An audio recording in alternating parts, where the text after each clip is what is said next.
지금부터 2021년 6월 2일 수요일 온라인 예배를 하나님께 드리겠습니다.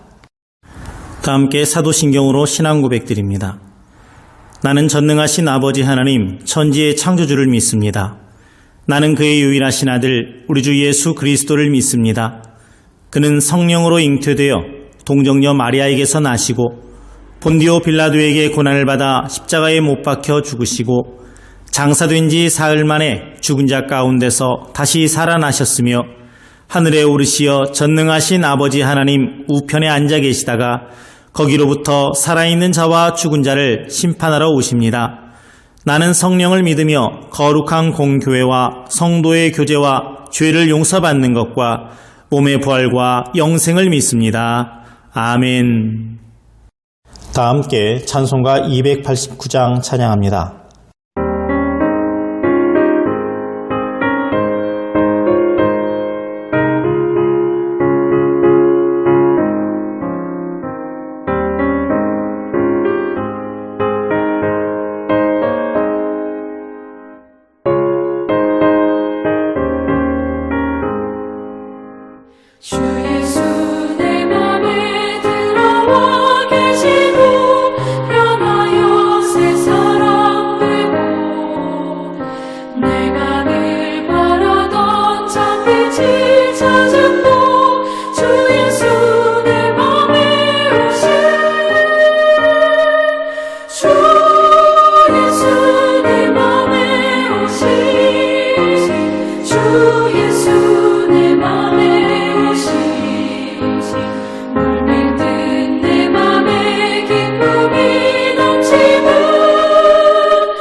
의심의 구름이 사라져버림도 주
오늘 말씀은 마태복음 6장 16절에서 18절입니다.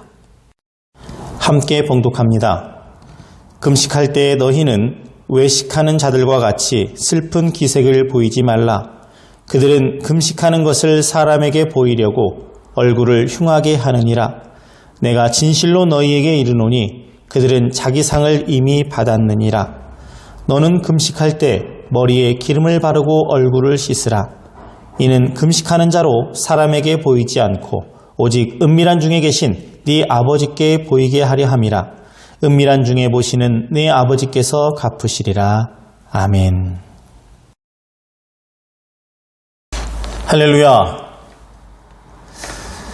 오늘은 금식에 관한 말씀을 함께 나누겠습니다.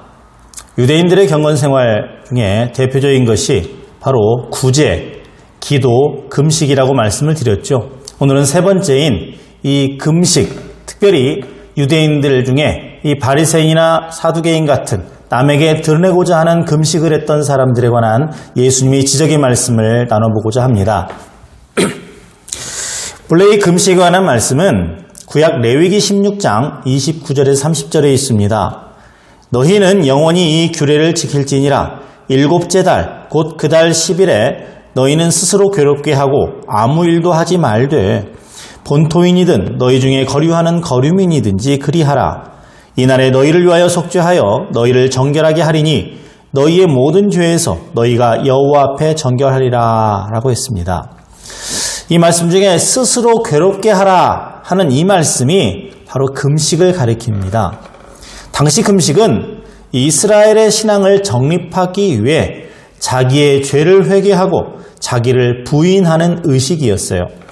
즉 금식은 하나님과의 만남을 준비하기 위해서 자신을 비워내는 엄격한 의식 절차였습니다. 그러나 이 외에도 금식이 가지는 의미는 또 있습니다. 당시 이스라엘의 금식은 가난한 사람들의 굶주림을 직접 느껴봄으로써 그들을 도우려는 마음이 생기도록 해주는 기능을 했고, 음식을 먹음으로써 전략된 돈을 가난한 자들에게 줄 수 있게도 했습니다. 이렇게 금식은 회개를 통해 하나님께 갈 수 있도록 하는 역할과 불행한 자들의 고통을 같이 느끼도록 하는 이중의 역할을 했습니다. 그런데 점차 이러한 금식이 하나의 행사로 치러지는 종교의식으로 전락하게 되고, 심한 경우에는 자기의 죄인됨을 돌아보고 자기를 부인하는 이 금식을 오히려 자기 자신을 의인처럼 드러내는 도구로 이용하는 지경에까지 가게 되었던 것이죠. 그 대표적인 예가 율법학자 그리고 바리새인들이었습니다. 그들은 금식할 때 행여나 누가 알아주지 않을까 안달하다 못해서 얼굴에 마치 나는 금식하고 있음이라고 써붙이듯 슬픈 기색을 하고 다녔습니다. 아니 무슨 일이 있어요? 얼굴에 근심이 많은 것 같은데, 얼굴빛이 달라졌는데 아이고 표정이 왜 그러십니까? 제가 지금 금식 중이거든요. 이러려고 그들은 얼굴에 표시를 하고 다니다시피 했습니다. 게다가 다른 사람들은 1년에 한 번 속죄일에 금식을 했지만 그들은 무려 일주일에 2번씩 꼬박꼬박 금식을 하되, 많은 사람들이 모이는 곳이나 특별히 장날, 장이 서는 날을 택해서 그 장터에 많은 사람들이 자신의 금식하는 것을 보고 감동하도록 계획적으로 금식을 했습니다. 그러니 예수님으로부터 외식하는 자들이라는 야단만 맞고 끝난 것도 사실은 다행이 아닐 수 없습니다. 천벌을 받아야 되죠. 하나님을 기만하고 사람들을 기만했는데. 근데 그 정도로 예수님께 야단 맞을 정도만 한 것도 양호한 것 아니겠습니까? 이처럼 당시의 율법학자들과 바리새인들은 대개 경건과는 거리가 먼 사람들이었습니다. 오히려 그들은 금식을 자기를 드러내는 도구로 이용하는, 당연히 해야 할 의무를 자기의 이름을 위해 이용해 먹은 악한 사람들이었습니다. 그렇다면 우리는 어떻게 해야 되겠습니까? 먼저 우리의 금식하는 동기를 생각해 보고 예수님 말씀 그대로 아무도 모르게 해야 됩니다. 여러분, 오늘 말씀해 보니까 예수님께서 위선적인 금식을 비판한 것이지 금식 자체를 부인하시지는 않으셨어요. 그러니 이 금식이라는 것 자체의 의미를 우리는 생각해 봐야 됩니다.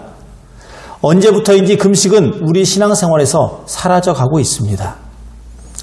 예수님조차 친히 금식을 통해서 공생애를 준비하셨는데 오늘날 성도들이 하나님의 일을 위해서 금식하는 경우를 좀처럼 찾아볼 수가 없습니다.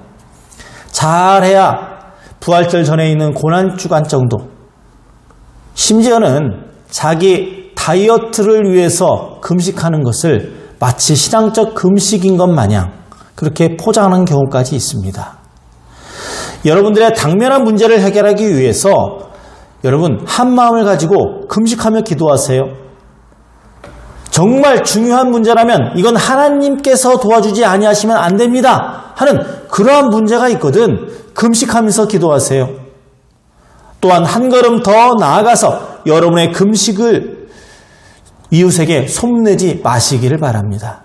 야, 나 금식하니까 너도 같이 금식하자. 이러지도 말라는 거예요. 그리고 무엇보다 내게 맡겨진 하나님의 일을 위해서 금식하실 수 있기를 바랍니다.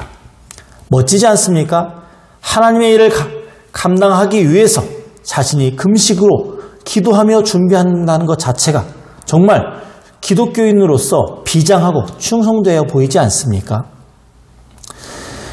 우리가 하나님 앞에 어찌 보면은 목숨을 걸고 하듯이 하는 이 금식이 하나님께서 우리의 문제를 해결해 주시고 우리에게 사랑하는 마음을 주시고 맡은 일을 감당할 수 있는 지혜와 능력을 능히 부어주실 만한 그러한 모습으로 보여지지 않겠습니까?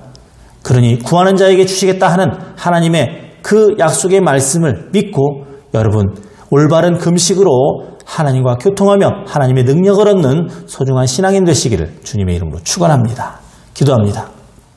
하나님 아버지, 저희들이 금식할 때 올바른 금식을 할 수 있도록 도와주시옵시고 하나님의 일을 위해서 금식할 수 있는 결단한 마음까지 갖게 하여 주시옵소서.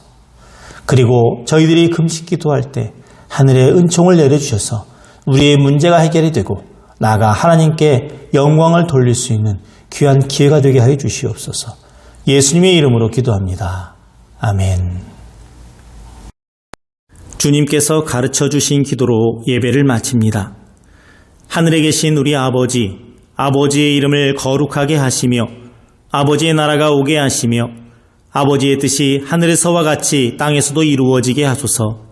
오늘 우리에게 일용할 양식을 주시고 우리가 우리에게 잘못한 사람을 용서하여 준 것 같이 우리 죄를 용서하여 주시고 우리를 시험에 빠지지 않게 하시고 악에서 구하소서.